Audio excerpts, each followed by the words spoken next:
Hello students. Today we are going to deal a topic from chapter 7, that is financial incentives. In the same chapter you have studied one of the important elements of management, that is motivation. Now motivation is a process where managers or employer encourages the employees to do better or work hard for the achievement of organizational objectives.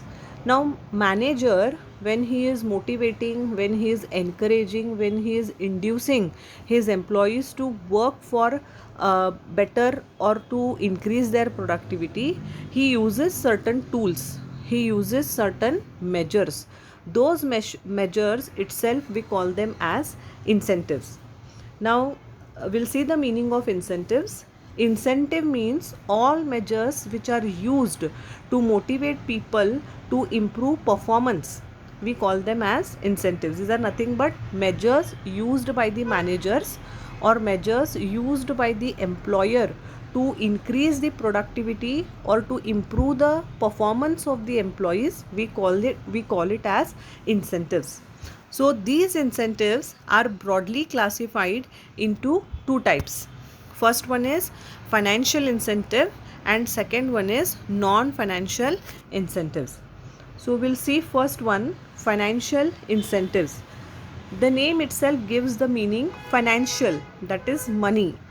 When the incentives are given in the form of money, we call them as financial incentives. That is, when an employee put his hard work, when the employee work hard or increases his productivity, in return the manager identifies his efforts, his performance, and reward that particular employee in terms of money.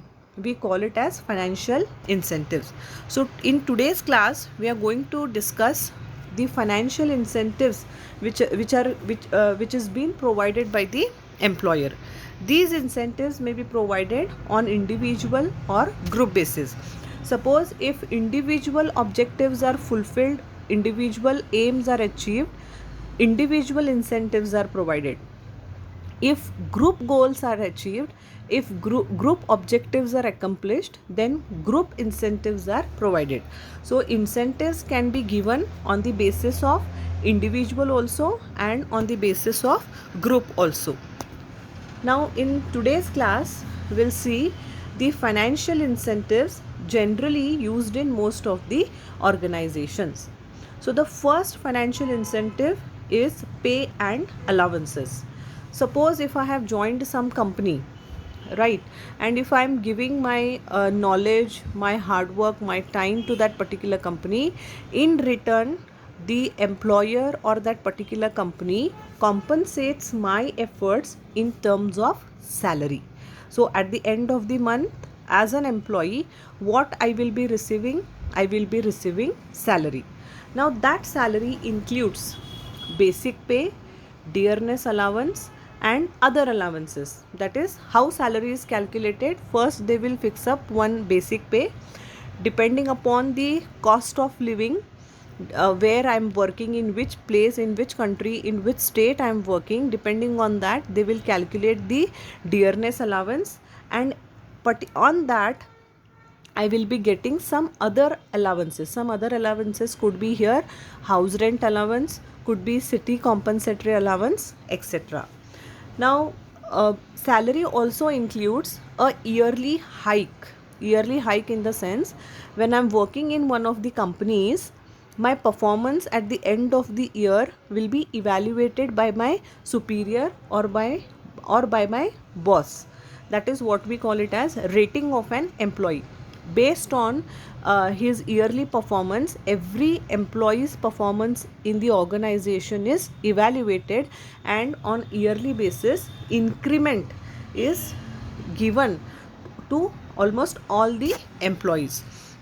In some organizations, pay hike and increments may be linked to performance. In most of the organizations nowadays, the pay hike, like when we demand that my salary should I should get more salary, or I should get one extra increment, that depends upon your productivity, or that depends upon your performance. That is what we call it as increments linked to performance. That is first financial incentive, pay and allowances. Second one is productivity linked wage incentives. Now here incentives are directly linked to your productivity. Higher the productivity, higher will be the incentive.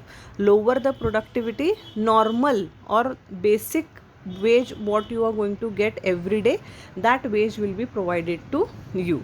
Now here you might have studied in chapter 1, that is introduction to management, Taylor's system. Now Taylor introduced a wage system based on productivity.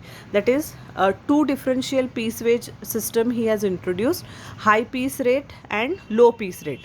High piece rate is for those employees who excel in their productivity. Low piece rate is for those who are inefficient, or who are not even manufacturing units, or they are not able to achieve their daily targets.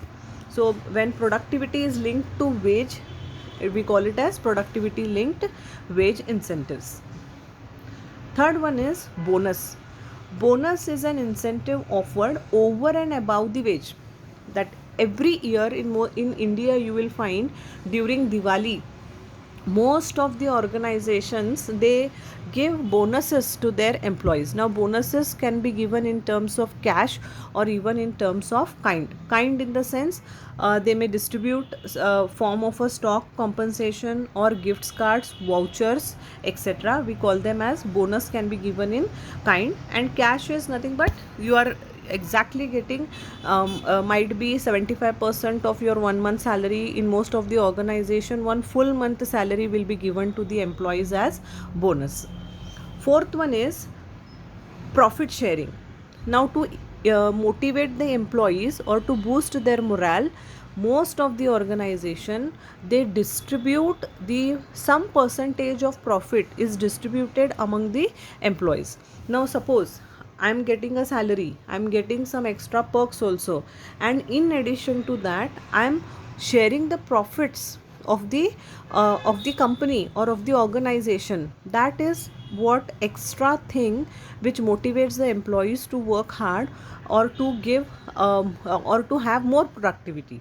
So profit sharing serves to motivate the employees to improve their performance and contribute to increase in profits. No doubt, if profits are more, obviously the employees share will also be more. So in directly or indirectly, if employer is sharing some percentage of profit with the employees, it means that in return the employee will work hard and the profit of the organization will increase. So profit sharing is fourth important financial incentives given to the employees. Next one is co-partnership or stock option. We also call it as ESOP, that is Employee Stock Ownership Program. So here we'll start with one of the example. In India, Infosys is one of the companies who introduced this kind of financial incentive. Now what happens in this particular incentive?